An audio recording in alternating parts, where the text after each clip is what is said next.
Dok, saya didiagnosis bidan demam berdarah denggi, panas 3 hari, sekarang hari keempat, badan masih panas, ruam, gatal, nyeri sendi, sama kepala pusing, sakit kalau dibuat batuk, mual tapi nggak sampai muntah, belum tes darah juga, apa bisa dirawat di rumah saja? Caranya bagaimana supaya tidak sampai rawat inap? Terima kasih. Oke, ini agak tricky ya jawabannya ya, karena belum cek darah juga. Tapi prinsipnya begini, kalau demam berdarah memang betul tidak semuanya harus dirawat inap. Indikasi untuk dilakukan rawat inap itu kalau sampai dijumpai warning sign alias tanda bahaya.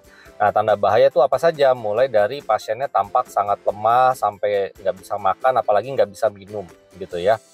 Kemudian terjadi perdarahan yang tanda kutip resiko mengancam ya. Contoh misalnya muntah darah atau mimisan nggak berhenti-berhenti atau gusi berdarah nggak berhenti-berhenti atau misalnya BAB-nya berdarah terus pasiennya tampak pucat gitu ya. Kemudian tanda bahaya yang lain misalnya nyeri perut ya. Nyeri perut itu kalau menetap atau sampai sangat nyeri itu bisa mengindikasikan ada perdarahan di saluran cerna gitu. Jadi kalau misalnya nyeri perut apalagi disertai muntah-muntah yang berlebihan itu juga tanda bahaya yang perlu dilakukan perawatan. Nah, sisanya kita lihat dari parameter pemeriksaan darah nih. Kalau misalnya belum dicek darah ini agak susah ya. Jadi semua pasien yang dicurigai demam berdarah harus dicek darah. Karena salah satu kriteria diagnosis demam berdarah denggi itu adalah penurunan trombosit dan juga peningkatan kadar hematokrit.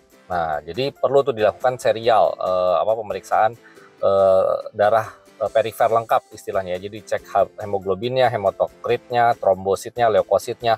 Makin hari itu biasanya trombosit makin turun, terutama di 5-6 hari pertama. Kemudian leukosit, sel darah putih juga turun.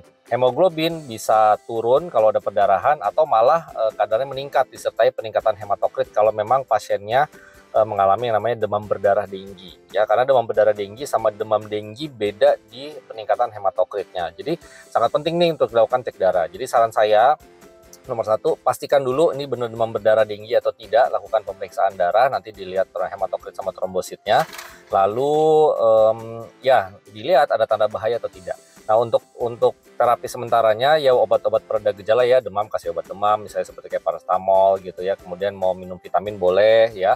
Makan yang penting jangan yang pedas-pedas supaya jangan ada iritasi lambung, sama cairan ya, utamakan konsumsi air yang cukup dan juga cairan. Cairan ini bisa minuman yang berelektrolit, terserah mau pakai air kelapa kayak atau minuman-minuman yang ada kandungan elektrolitnya mereknya apapun silahkan saja, atau misalnya minum jus buah atau misalnya kuah sop ya itu juga boleh ya. Intinya jangan sampai kurang cairan dan pantau produksi air kencingnya, urin ya. Kalau urinnya udah mulai pekat apalagi udah jarang kencing, nah itu salah satu tanda bahaya juga, takutnya dehidrasi atau malah mungkin mengalami shock namanya ya.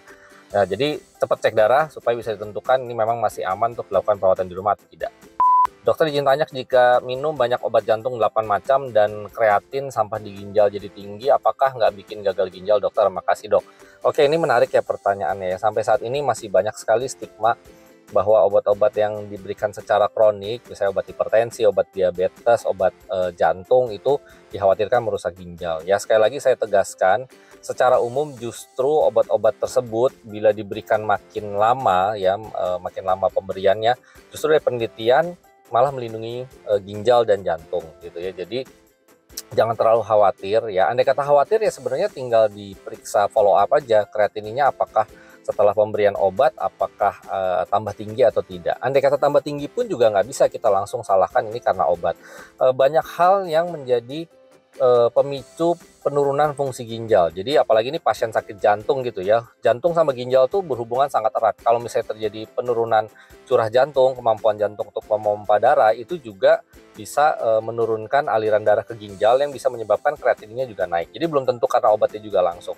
Terus hati-hati juga kalau misalnya ternyata konsumsi cairannya kurang gitu ya. Banyak pasien jantung apalagi yang sering bengkak-bengkak, sering sesek-sesek kan dianjurkan untuk mengurangi konsumsi air putih. Nah, ini kadang-kadang dilematis juga. Di satu sisi pasien-pasien untuk menjaga fungsi ginjal tuh butuh hidrasi, butuh cairan yang cukup. Tapi kalau misalnya pasiennya ada gagal jantung, yang minumnya agak kebanyakan terus langsung jadi sesek, disuruh dokternya nggak boleh terlalu banyak minum air putih. Ya ini kita harus pilah-pilah, harus cari jalan tengah ya, jumlah kebutuhan cairan berapa yang tidak bikin sesek untuk jantungnya, tapi juga masih memberikan hidrasi atau cairan yang cukup ke ginjal supaya ginjal tetap terjaga. Tapi untuk obat-obat ya tenang aja, justru dengan menjaga jantung biasanya juga kesehatan ginjal juga makin terjaga, jadi nggak usah ketakutan. Assalamualaikum dok, waalaikumsalam. 13 tahun lalu saya pernah berobat TB bahkan sampai pengobatan yang disuntik. Setelah itu dinyatakan sembuh. Tapi sekarang dok, saya batuk ada darah keluar lagi. Apa masih bisa disembuhkan penyakit saya ini dok? Mohon penjelasannya, terima kasih. Oke, jadi hemoptisis ya, batuk darah. Ini harus diinvestigasi ya. Penyebab batuk darah itu macam-macam. Pasien yang kena TBC ulang atau TBC kambuh gitu, itu bisa batuk darah. Kemudian bekas TBC yang dulu, kalau misalnya terkena infeksi sekunder atau misalnya infeksi paru-paru lain, bukan kuman TBC gitu ya, tapi kena infeksi paru lagi, itu bisa keluhannya juga batuk darah. Atau penyakit-penyakit lain, misalnya masalah pembuluh darah paru-paru, atau ya amit-amit ada tumor paru, atau pasien perokok, atau bekas luka infeksi TBC yang dulu ya menimbulkan komplikasi, misalnya terjadi ektasis, bronkiektasis, itu gejalanya juga bisa batuk darah. Jadi jangan langsung panik gitu ya, periksakan saja dulu ya, terserah mau ke dokter umum, ke dokter penyakit dalam, ke dokter paru gitu ya. Lakukan ronsen ya, ronsen paru-paru supaya jelas nih kira-kira penyebab batuk darah yang saat ini apa. Kalau perlu juga, kalau misalnya ronsennya semua bagus, periksa apakah ada masalah di mekanisme pembekuan darah ya. Jadi ada beberapa pasien itu ternyata mengalami pendarahan ya karena ada gangguan di pembekuan darahnya, jadi ada penyakit kelainan darah gitu ya. Jadi investigasi dulu ini hemoptisisnya, batuk darahnya kenapa, baru nanti ya tentu obatnya sesuai dengan diagnosis penyebabnya ya. Tapi kalau pengalaman pribadi, kalau pasien dulu pernah kena TBC gitu ya, apalagi TBC-nya nih belum lama ya, belum berapa tahun gitu ya, terus dia ada batuk darah, apalagi ada gejala-gejala TBC yang lain, misalnya turun berat badan lagi, terus ada meriang-meriang lagi, paling sering sih TBC-nya kambuh ya. Cuman ya untuk kasus ini karena saya nggak periksa sendiri dan belum di ronsen ya, saya juga nggak bisa berkomentar ya. Intinya periksakan ke dokter supaya didiagnosis ini batuk darahnya kenapa. Dok, saya mau nanya, saya habis pra-MCU untuk bekerja di luar negeri, hasil labnya HBsAg-nya positif ya, jadi ada memang infeksi hepatitis B, SGOT, SGPT-nya, lab fungsi hatinya masih normal. Dari dokter tidak ada obat dan treatment khusus. Apa yang harus saya lanjutkan untuk pemeriksaan ke depan agar nanti pada saat MCU full bisa dinyatakan lolos bekerja? Oh ya, apakah kontrol berkaitan hepatitis B di dokter spesialis penyakit dalam dan penembusan obat-obatnya nanti bisa ditanggung BPJS? Oke, ini ya dilema sehari-hari ya. Jadi saya juga sudah sempat bikin video tentang hepatitis B untuk terkait pekerjaan, boleh ditonton juga nanti. Tapi secara garis besar begini ya. HBsAg ya, hasil HBsAg reaktif itu memang yang paling susah untuk dihilangkan pada mereka yang sudah terkena hepatitis B gitu ya. Dan betul, dokternya tidak salah kalau lab fungsi hati masih normal, belum ada tanda-tanda virusnya ini aktif gitu ya, jadi masih bagus semualah. Yang positif nih cuma HBsAg-nya aja reaktif gitu, berarti kan ada virusnya gitu ya.